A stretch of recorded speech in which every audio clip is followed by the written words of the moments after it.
Welcome back to the Discover Fort Smith podcast. My name is Josh Bufink. I'm with the city of Fort Smith, and this podcast is in partnership with our CVB, the Convention and Visitors Bureau, which is Discover Fort Smith. And today we're actually doing a filming in the Chaffee Barbershop and Military Museum, which is out at Chaffee Crossing. If you haven't been out here, you're going to want to check it out. They've redone a lot of the exhibits out here. It looks amazing. So come out to Chaffee, check out the Chaffee Barbershop and Military Museum.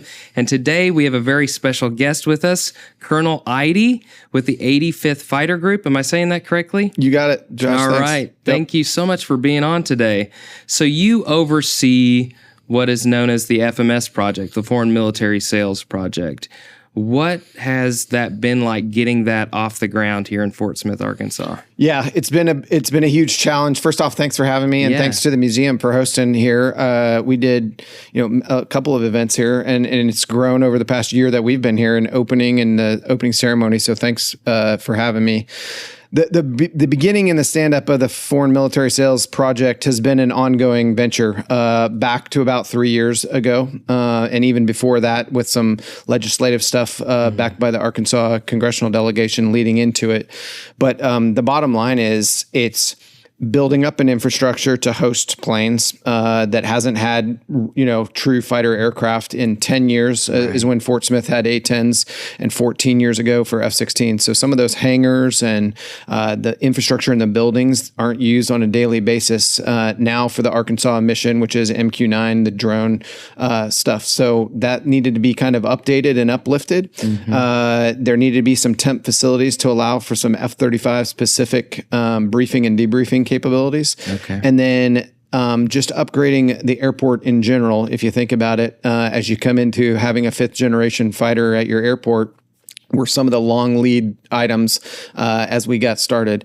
All of that was phenomenally done in I would say, in great work by the city, mm-hmm. two, the federal status and the state. So between Governor Sanders and the Arkansas congressional delegation and Senator Bozeman, Rep. Womack, and Senator Cotton to make happen and get the money flowing through the countries that pay for a lot of this themselves. Mm. Some upgrades paid for by the U.S., obviously, to make it happen. Right. But the bottom line is, once the money started flowing, the items started coming up. So we improved the hangars already, and they're still being done. There's a lot of military construction going on to build new buildings for simulator faculties and stuff that will happen down the line here. Cool. Yeah. And then lastly, we built all the temp facilities that we're currently in now that currently house the 85th Fighter Group and the 57th Fighter Squadron. And then finally, obviously, you got to have jets, right? So in December of last year, Jonathan Hassel, who's the commander of the 57th Fighter Squadron, which sits under the 85th Fighter Group, he and I went down to Fort Worth, flew the first two Polish F-35s in here on December 23rd, our Christmas present to Fort Smith, if you will. That's so cool. Yep. And then, no kidding, a month later, we started training Polish pilots. The first two have graduated, or actually the first 4 pilots have graduated already. And to be here at this time to actually see stuff happen, is just a testament to the state, to the city, and to the togetherness that's happened in that venture, because it doesn't happen, if one of those players doesn't play their role in rows in the same, same motion, we can get off kilter and timelines don't align and stuff. So it's been great to see overall. I think a lot of people were, kind of waiting with bated breath, like, is this thing actually going to happen? Yeah. But my understanding is it happened actually pretty quickly in comparison. It did. So we expedited a lot of things with the help of the congressional delegation from Arkansas, for sure. So that help just allowed us to have temp facilities, in place for the timelines, where normally we would be waiting for full brick and mortar buildings to be built, and we wouldn't have been able to do it if we were waiting for that. So that temp kind of stopgap, piece that gave us temporary facilities to house a squadron and a group and all of our computer systems and all of the computer equipment that goes along with F-35s in general, and our Lockheed Martin players as well. Right. They're the folks that do the maintenance for the jets. All of that needed to be in place in order for us to do it. And it happened quickly in basically temp setups, kind of in the gap now until about 2027, 2028, where you'll start to have the full flare of all the buildings being finished and completed on Ebbing proper. Wow. So what's that going to look like as far as like economic impact and what's going to change out there at Ebbing? Yeah, overall, it's anywhere from 400 million to 850 million being put into on the base proper, and those are big buildings. So think of your greatest IMAX theater, movie theater. Yeah. I have 4 of those that are simulators, full F-35 simulators built into one building. Those are pretty expensive buildings to construct and get ready to go, and they take a lot of lead time in building up. But that piece, once it's built in about 2028, will be finished with all that 2029. The thing that you can expect is it's going to become a walking campus. So a lot of the parking lots that folks are used to out at Ebbing will go away. There'll be buildings on there, and we're building buildings vertically. Everyone knows that Ebbing International Guard Base is not a huge base. It's kind of a postage stamp sitting in the middle of Fort Smith. But we'll be able to put the buildings that are needed in there, and then the parking will be just outside of base, right around Airport Boulevard, Signature, where you kind of see everything right now across from Home Depot in town off Phoenix Avenue. And folks will walk into the base, and all the aesthetics will be, I mean, these are the newest buildings, in the country, in the Department of Defense being built, with a lot of contractors that are local as well helping out, which helps kind of give it a little skin in the game from Fort Smith and help out including the community into what's being built. Right. And you guys are bringing a lot of people in too, like even people from Lockheed Martin. You mentioned them. They're bringing several employees as well. Is that correct? Yeah. For right now, they're already at about 100 folks that they've brought into Fort Smith full time. So think cybersecurity people, think mechanics on the aircraft, think leadership and admin roles. All of those folks have been hired. And my teammate, Heidi Splash Moore, is the Lockheed Martin site lead. She's done a great job. She's been with Lockheed Martin for 20 years and knows the business and knows how to set up a program, and has gotten the ball rolling in these are not great hiring times on everything going on and everyone, all things happening in the world. And she's been able to hire the right people at the right time to make it happen. That's awesome. Yeah. So what's been unique to this mission coming to Fort Smith? Is there anything that's been maybe challenging that you've had to overcome, or anything that's just been different along the way as opposed to any other things that you've done? Yeah, I think any F-35 stand up is difficult because there's so many partners involved in it normally, because it's a joint program. So, my previous job was at the Joint Program Office, which is a huge building that incorporates all Air Force, Navy, Marine Corps, and all the countries who all have decision-making authority into the final outsourcing of what happens in the F-35 program. Yeah. So just imagine that. And then as I bring that here, just think about adding on, now you have new countries to the mix who, want their voices heard and their training needs and requirements to be attended to, which we do a good job through the DoD of getting with those countries and understanding what their training needs are. Okay. But then also with the jets, I'm working with Lockheed Martin and the Joint Program Office to get jets here on time.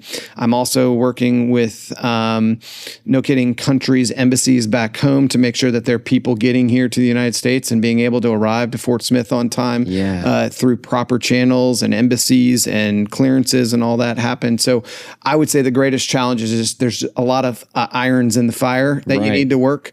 It's not just one person that gets to make the decisions. You kind of got to come together as a group, and you got to compromise at times to make things happen, and concessions happen on both sides. And that's the name of the game in order to get the ball rolling so that you can get the best training that's available here in Fort Smith. Yeah.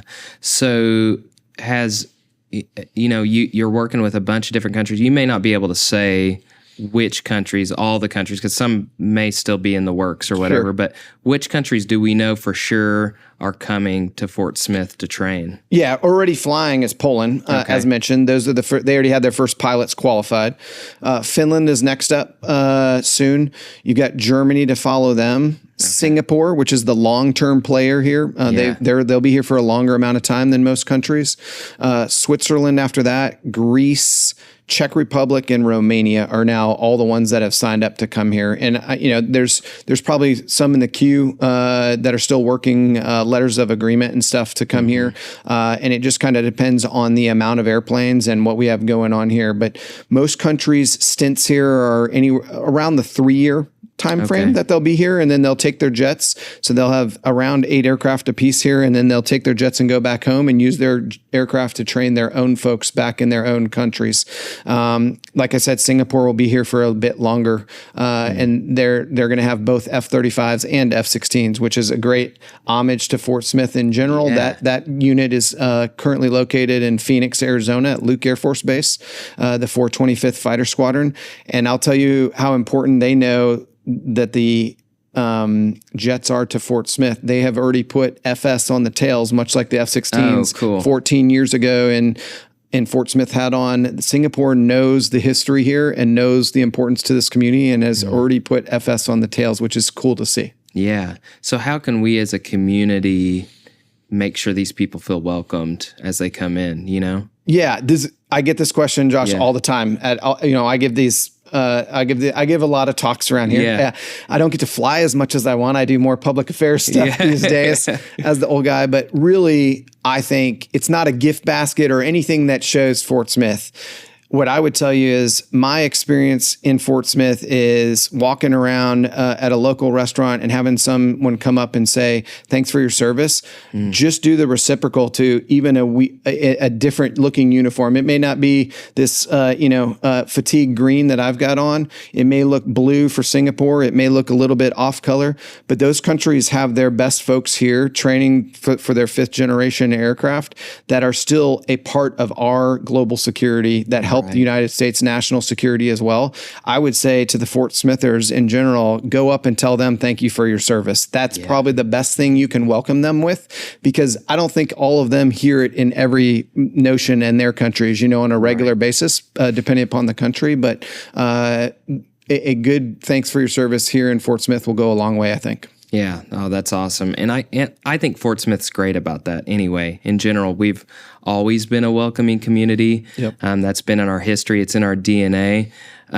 You've been all over where else have you been stationed throughout your career? Because I'm sure it's quite a few places. Right? Well, I'm a military brat, so that plays into it a little bit. I did 13 schools, K through 12. So I've moved 27 times total in my life, between my childhood and then in my current military career.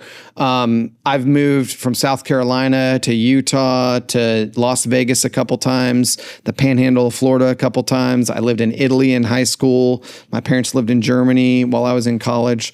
So I would say all over. But I would say the favorite spot that I've been so far has been actually Fort Smith. And I'll give you the reason. I think a lot of people will be shocked to hear that, will be you shocked. Just said Italy, right? I know. They will be shocked. And let me tell you why. My wife does a great rendition on this, and we for the Greater American Defense Community Award that the community won last year, we got interviewed for the video for that with Chip Harrison, the marketing company around town, and what it came to was she gave a great answer, and I think it applies here as well.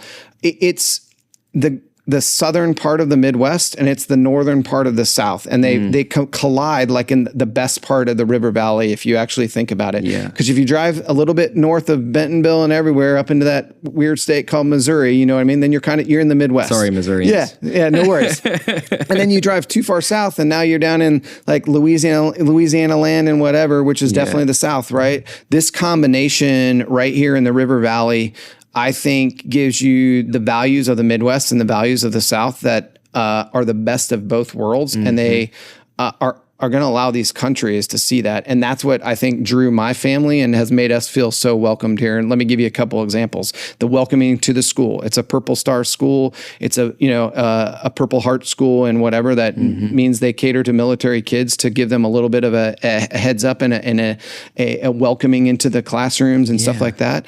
That's on the education piece. Meeting with Mercy and Baptist around town on a regular basis. I get nothing but love from them in regards to healthcare and helping in that regard with military care, since we don't have a hospital on base. And then the last part of that I would say in the values piece is the neighbors, like a Midwest tradition is, your neighbors, they're willing to look out for your kids and whatever. That happens every day here in Fort Smith. Oh, yeah, for sure. And then in the South, I mean, there's churches all around. The religion is a huge part in Fort Smith. I would say also that there's sweet tea at every restaurant. That's a huge player and a Southern value that I think is, cognizant here in Fort Smith. And those things, it was really, I think, deep that she didn't mean it, but it hits home every time I say it to people, where people start to think about that. And if you do, you really do sit in just this greatest little patch of the River Valley that is stuck between those two places. Gosh, I love that. And, Fort Smith really does support military members. We've always been very supportive of military, and it's awesome to see that tradition continue on, and us get to live that out every single day and be in support of what you all are doing. Yeah. And we thank you. We truly do thank you for your service and all that you guys do. Oh, we're glad to do it. And I would add, Josh, that showing up here, I didn't know a lot about Fort Smith, but learning about the open arms acceptance of the Vietnam refugees into Fort Smith and how that worked out, is obviously what you're referencing. But and talking to Mayor McGill a lot about his experiences here, all play into that matter of what Fort Smith is. And I think it's just, was it the deciding factor in why Fort Smith was chosen? No, but I think it was definitely a player, because I think you're going to get these countries who want to come in and see what Fort Smith has to offer. You will get open arms that welcomes these countries, and they will give back to this community as well. We will see Polish and Finnish culture. We will see Singapore culture bloom like the Vietnamese community has here in Fort Smith as well. And I think that's just goodness for Fort Smith to get a little more open-eyed to what the world has to offer than just maybe in its own little pigeonhole of, Northwest Arkansas. 100%. And so far we've had several delegations from other countries come in and visit. What has been their impression so far of Fort Smith? Yeah, we have some great stories of the countries coming in and getting their first taste of what Fort Smith really is. I think what opens their eyes the most is just the outpouring of support. Yeah. So Tim Allen and Tanya Sarles and the Chamber do a great job of hosting, the outside portion. So the developers of the housing, Ryan Garrig and Jeff Carrier from Mercy and Baptist, who do the healthcare portion of that, to show them everything that happens on a driving tour to go see Peak Innovation Center and everything that just sits in this little sleepy town of Fort Smith. I think they're opened up to, this is 100,000 folks that live in this town. There's anything that you could want here and do, but it still has the small town feel. And the example to that I always bring out is the Singapore air chief was here and getting a brief and went through the whole 2 or 3 days of seeing everything, not only on base, but out in Fort Smith. And we were eating lunch as they're getting ready to go. And his final comments were, "Hey, I just wanted to let you guys know, Singapore came here looking for a place to train, and we found a home." I don't think there's a better grade on how we did as a community to welcome these people and entice them to come to Fort Smith than that comment. Yeah. And we roll out the red carpet whenever they come. And that's just kind of who we are, is we want to do that for companies. We put the big flag over Garrison, and you see I think they're expeditions. What are they that drive down the road with the flags on the cars? That's right. Everybody has been very welcoming, as far as I can see, to folks that are coming in and visiting, and that's because we understand what the impact is to the area as well. Okay, so one thing I want to know is, you also go by call sign matrix, and everybody has a call. All pilots, do they have a call sign? I assume, right? All fighter pilots, sure. Okay, so how did you get the call sign Matrix as your name? Josh didn't. I didn't brief you on this one. Josh didn't give me the pre-brief on this one. It's a good story from Korea. That's got a lot of acronyms in it, so I'll try and keep it as high level. That's okay. The bottom line was it stands for the M is MQT, which is Mission Qualification Training. It's what we do when you initially get to a new place to make sure you're good and understand what that aircraft is supposed to do in that theater. Okay. Albino for my hair color, which I don't have any hair anymore, but it was blonde and is blonde. Tires require immediate extinguishing. Extinguishing with an X, not EX. But the bottom line out of that was I was coming back in Korea from a flight, in Kunsan, and I had a small. That wasn't a small emergency; it was a pretty big emergency. But I'm supposed to be dropped off by my wingman to land because I have no instruments and no nothing, and it's in kind of in the weather, and I don't know what my airspeed is or anything. So they're supposed to drop me off, and they're supposed to actually land where we land. 2 jets on the runway at the side. Well, my wingman goes around and just lets me, and I'm like, I don't know what airspeed I'm at or whatever. So I just do my normal thing, and I bring down the nose, and I get on the brakes, and I was on the brakes earlier than I should have been. And what happened when I cleared the runway was my brakes were on extreme fire. And at Kunsan, just off the side is a gas station where all your buddies, sit there and watch who's in the end of runway or watch the takeoff and landings that happen. So a couple of my buddies are over there watching this and see the huge flames. And I get the maintainer is looking at me with just bug eyes and, I can imagine. All he's telling me is fire. And I just look back and there's like 30-foot flames. And what basically happened is I have to shut down the jet. And so obviously the whole jet doesn't, because it's still got gas and stuff in it. But those guys said it looked like I was Keanu Reeves dodging the bullets, how slow it was for me to get out of the jet with the fire. So not only is it the acronym of, this MQT albinos tires require immediate extinguishing, but it also plays into how slow and the time frame was around the Matrix movie series. And so all of that played into it. That's been my call sign for 22 years. You weren't panicked in that moment. I wasn't panicked. We're trained pretty good on those regards. We do a lot of emergency procedures, under that. Obviously, I don't have real fire during the emergency procedures, but we practice all the things that you need to do. And so I got out and actually, just so you know, slower is better, because if you rush it, then you forget something and then you don't get out and then you could stay there longer. So I appreciate them making fun of me. And normally your call sign has something to do with how dumb you did something. It is not normally, even though someone may be called Thor or Gladiator or something, there's a hidden premise behind all of those. I see. That's awesome. Sorry to catch you off guard with that question. All good. I love hearing the history, and now I'm just going to ask every time I hear somebody's call sign, what's the story behind that? Because I got to know. That's exactly.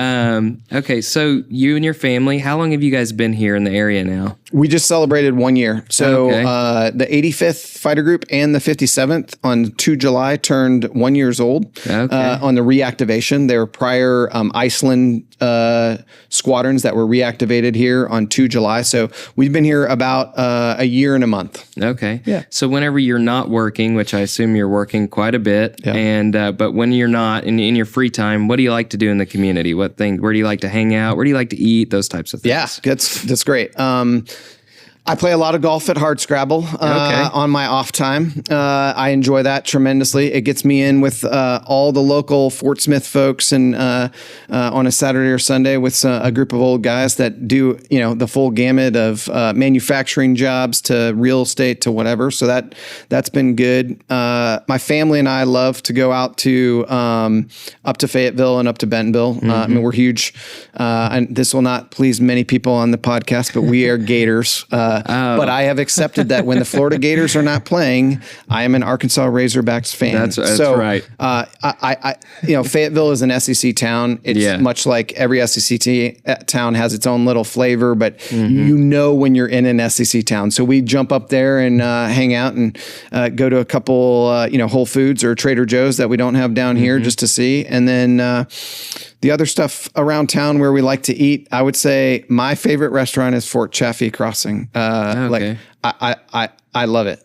I love the food there. I love the ambiance there with the outdoor, the lights and stuff. So it's good. Oh yeah. Are you Stonehouse? Stonehouse Chaffee Crossing. Stonehouse. Yeah. I said Fort Smith. Stonehouse Chaffee Crossing. I love it. Huge fan. Huge fan of Blue Point and Dose that has set up recently. We just ate there the other night. And I mean, we love even Chewy's and the chain stuff. Every once in a while to get the Rogers Avenue mix. Yeah, that's right. I would say, you can you can either go chain or you can go not around here, and there's the ventures in both, and we've been pleasantly surprised. The favorite lunch spot for most of the guys is either Patrick's, George's, for the burger realm around here, and that's gotten a lot of rave reviews from our foreigners that are out and about. Trying a good smash burger and a whole plate of fries at George's. You can't beat that. So those are like the places that I think we frequent the most. Oh, that's awesome. Yeah. How have your kids acclimated to the change to come in? They've done great. I have Madeline is now 10 and Charlotte is 8. Okay. So they're entering, they start school next week at Woods Elementary in 5th and 3rd grade. I would say their 4th and 2nd grade year were phenomenal years. It's kind of scary coming into a new school. I did it a lot as a kid. You got to make new friends. You got to get into the mix. But I would say to get back to that Midwest South thing that I told you about. I mean, the first day we were here, they had friends on the street that were immediately in their classes. You know what I mean? Awesome. And that just helps break the ice and not make it awkward, when you get to school and whatever. They play gymnastics and they play golf out at Hardscrabble. So that part has been great as well with Flame Gymnastics is a phenomenal little place in town. So we do a lot of sitting in Flame Gymnastics for that. Surprised I haven't seen you there because one of my kids does that. So Tuesday and Thursdays for competition level for Maddie. Nice. And then Charlie does some golf lessons out at Hardscrabble and is delving in that. So it's been great. We also did some instruments for them out at the charter school, the SC. CSA out by Marshall's Museum. That program is phenomenal. We got our littlest one into violin for a little bit of time with a phenomenal violin teacher who actually moved down to Austin and plays in a symphony and whatever. So that's cool. I didn't know they did lessons there. They do lessons. That's amazing. A lot. Yeah, that's good. And then the last thing that we do in town a bunch is we go to the Symphony. So I'm sure John Jetter, you're familiar, but he's been on the podcast. The ability for them and what they do in this small town at a high level of symphony to bring in, phenomenal people and players and the Fort Smith Symphony to play with, the movies that they've had, the Star Wars and whatever. It's been a good mix, and it's been actually something that we probably wouldn't do elsewhere that we were able to kind of incorporate into, the monthly routine of stuff to go see. Yeah, it's pretty cool to see that. And it's amazing to me, the quality. I don't know why I'm surprised, but the quality of the symphony here is astounding to me. Exactly. So kind of wrapping up and kind of circling back a little bit, you mentioned the countries that are going to be here. And I just wanted to kind of hear how many jets are going to be here. Like, I know you mentioned F-16s, F-35s. How many total are we looking at? Hearing them overhead, I love hearing them at my house. And I'm just excited for the amount of planes that are going to be coming here and, the possibility of the future even adding more. Yeah, we're currently at 4, but we will jump to 16 by this time next year. That's with the addition of Finland. So we quadruple in a year. And then right now we're slated for 24 F-35s and 12 F-16s. Wow.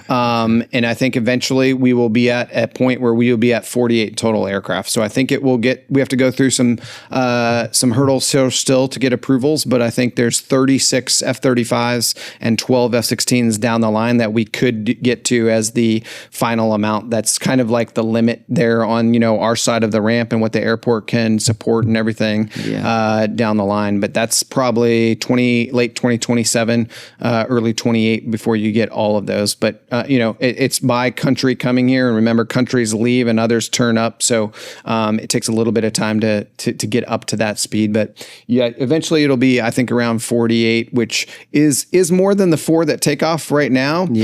So the windows for takeoff will be a little bit longer, but it'll be normally around the same time, once in the morning and once in the afternoon type of go that we'll get. So it's a little bit routine, which is good for the community as well to know that. And then we also will be flying at nights quarterly is normally how we keep our currencies for that. So 1 or 2 weeks out of a quarter, we'll go on a night week, and we normally are able to push out a public affairs piece out via social media to the community that lets them know we'll be flying nights, which It's not normally that late unless it's in the summer, just based on how light the sun goes down here and stuff. Right. But it's normally within bedtimes. Let's put it that way. Which these pilots have to train at night. They have to know what it's going to be like. That is where we more than likely will always use this aircraft if we ever use it for real, in a combat situation. Right. Yep. So the partnership with the 188th with the airport, is that unique to here, or does that tend to happen at other places too? Like you have an airport and then you have the, Air National Guard and the Air Force. That plays into the multiple, irons in the pot type of thing. I would say it happens at some places. Okay. More than likely, you have 2 out of the 3 that it happens at every place. Like you either have a host unit, even at active duty, that may run the base, and then you have the operation part on there. Our relationship with the 188th has been phenomenal. Colonel Evil Spawn and his team over at the 188th, even though their mission is MQ-9, ISR, intelligence stuff that they do. Their ability to help us out and know that the FMS mission is that important to Fort Smith, and that they kind of own the help with the airfield part to get it up to speed has been nothing short of amazing. They're a huge player that I actually should have mentioned in the prior piece when we got this thing together. So that's been helpful. And the airport has been doing a great job. The ability to expand the runway, which happened a year and a half ago or so, from 8,000 to 9,300 feet is significant to us. 8,000 is the minimum runway required for a fighter aircraft, so it helps to have that little extra. And then the barrier projects that I'm sure all of you have seen when you get in your American Airlines, off to DFW, the construction that was happening was for barriers at the end of the runway. And those barriers are just for emergency use only, but they're there as a help so that if something happens, i.e. brake loss or some emergency happens where I can catch a hook and stop the aircraft, that's super beneficial to save a multi-million-dollar airplane than letting it run off the end of the runway. And now we've got to get a new one. That's not anything anyone around here wants. And the barrier system on both ends just keeps us a little bit safer and draws down the risk a little bit overall. And these pilots, they're not new to flying, and they tend to be, like, I think you mentioned this earlier, they tend to be some of the best pilots from their countries, right? Yeah. Because they're coming here to train other pilots. Yeah. Almost every country is sending their... Not almost every country is sending their best. It's the transition. Most of these countries are transitioning from a 4th generation aircraft to a 5th generation aircraft. So for Poland, like their F-16 pilots are super experienced. I mean, these guys have 2,000 hours in a jet. So I don't have to teach them how to talk on the radio or airmanship stuff. I just need to teach them F-35 stuff, which makes it super easy, to concentrate on the what is very hard task, to tell you the truth, on learning how to fly the F-35. And that's across the gamut of the country. So the initial stages. Now, once we get into the finalized pieces, they may be a little less, they're still their top people, but they may be less experienced. So you will see, we haven't gotten there yet because I haven't had non-experienced folks come here. Right. But we'll cross that bridge when we get there. And I expect the countries and our safety record as USIPs and how we instruct and how we teach these folks, it's definitely a safe game. It's a stair-step approach. And we'll get the folks qualified in the countries to be their instructors eventually. So the whole premise of this is I create their newest instructors so that they go back to their home, and now they have their instructors to produce their own F-35 pilots back in their country. That's awesome. Thank you so much for being here and for talking about the mission and for just sharing your love for Fort Smith. Yeah. I'm biased, but it's good to hear it from somebody else, from somebody who hasn't been here for a long time, to hear just how special really that Fort Smith is. Yeah, I would say, for parting comment for me, Josh, it's not, you are biased, you're right. But I mean, again, it is the top spot that I have come to in my military career in 23 years. And that's saying a lot, not only on the locations, but just the warmth and welcoming.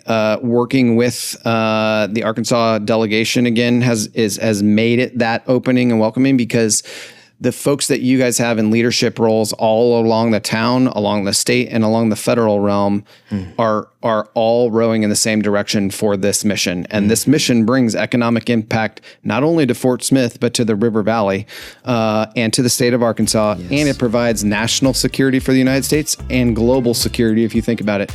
I mean, Fort Smith proper is at the center of global security.